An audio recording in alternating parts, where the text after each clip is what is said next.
Lalagay na ako ng pangalawang gata mga my loves kasi luto na yung aking hipon. So, tingnan natin. Nilagay ko rin. Baka maigahan.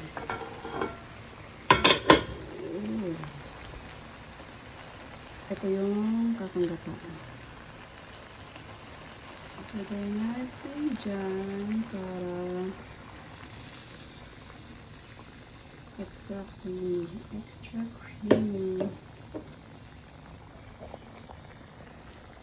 Tapos halo-haluin. Pakuluin muna pala muna. Pakuluin ko muna.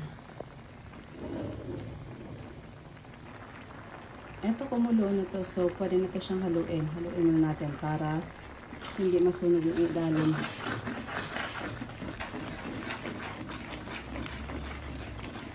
Ganyan lang. Medyo malapot siya kasi sobrang nung gata.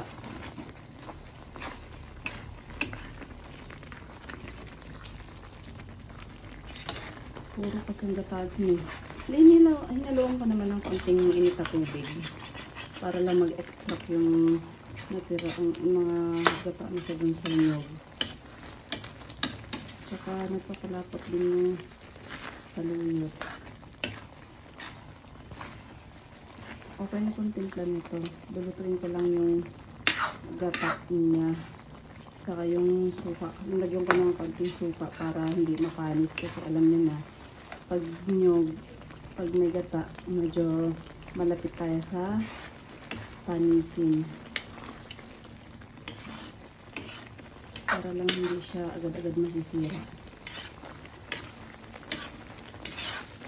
Tapos, pritong isda, katalo na.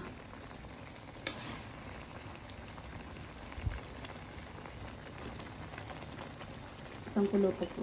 Isang kulo pa ito mga may lags. Takpan ko muna siya para kumulo ng hindi ko na lang pala siya takpan para sumingaw yung ano niya. Para magbabas-babas pa siya ng ganyan. Ganyan na lang. So, paano? Dito na lang. Thank you for watching mga my loves. Bye!